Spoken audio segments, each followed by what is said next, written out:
सम्मेलन हुआ है। आज हम आज़ादी के बाद, आज़ादी के 76 साल से हम पीड़ित हैं। हमारा कोई पूछने हाल नहीं है। सारी राजनीतिक दलें जो है सोशल सेकुलर पार्टियां चाहे जिस भी प्रदेश में हैं, सिर्फ हमको वोट बैंक के रूप में इस्तेमाल करती है। हम ये चाहते हैं कि जो बाबा भीमराव अंबेडकर ने जो संविधान लिखा है, जो उसमें हमारा फंडामेंटल राइट्स है, जो हमारा मौलिक अधिकार है, उसकी प्राप्ति के लिए इस तरह के सम्मेलन, और ये लोकतंत्र है, लोकतंत्र में लाठी डंडे और बम बारूद से अपना हक नहीं छीना जाता है। इसी जो बाबा साहब ने एक वोट की जो ताकत दिया है संविधान में, इसी एक वोट से हम अपने अधिकारों को मनवाते हैं राजनीतिक पार्टियों में। इसलिए कि सबसे पहले हमारे साथ इस देश के अंदर अगर हमारे साथ नाइंसाफी किया तो वो है कांग्रेस पार्टी, जो आज़ादी के फौरन बाद 10 अगस्त 1950 को हमारा फंडामेंटल राइट्स जो है मौलिक अधिकार जो था, तो आर्टिकल 341 पैरा 3 में दलितों को, संपूर्ण दलितों का आरक्षण छीनने का काम किया, हिंदू को छोड़ करके। सिखों ने उसकी लड़ाई सड़क से संसद तक लड़ा। 1956 में अमेंडमेंट करके उनको आरक्षण दिया गया, 90 में बौद्धिस्ट को दिया गया, और ईसाई दलित और मुस्लिम दलित आज भी इससे वंचित हैं।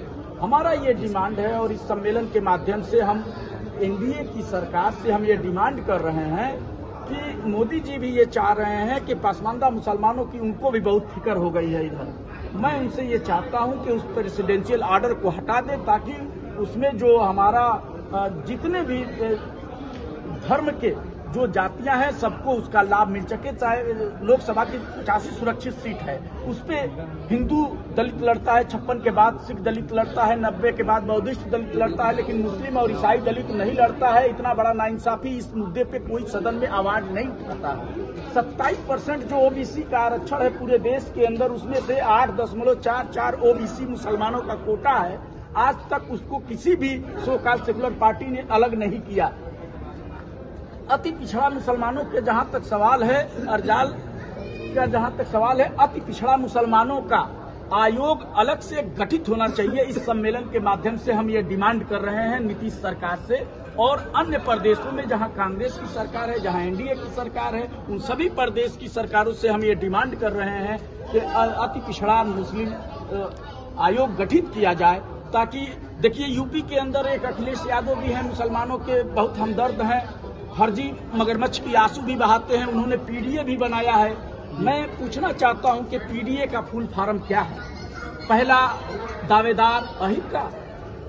अभी जिस तरीके से आजम खां को उन लोगों ने दरकिनार किया, उनके मुद्दे पे कोई बोलने के लिए तैयार नहीं हुआ। इस तरह से वो जो अति पिछड़े हिंदू की तो बात करते हैं, लेकिन अति पिछड़ा कुरैशी है, पौरिया है, नट है, भाट है, डफाली है, गदेड़ी है, फकीर है, जोगी है, भंगी है, पूरे देश में जो ये जातियां हैं, बाबा भीमराव अंबेडकर ने बिना भेदभाव का सबको आर्टिकल 337 में उन्होंने आजादी के बाद गोलमेज कॉन्फ्रेंस के बाद सबको उन्होंने आरक्षण का प्रावधान दिया।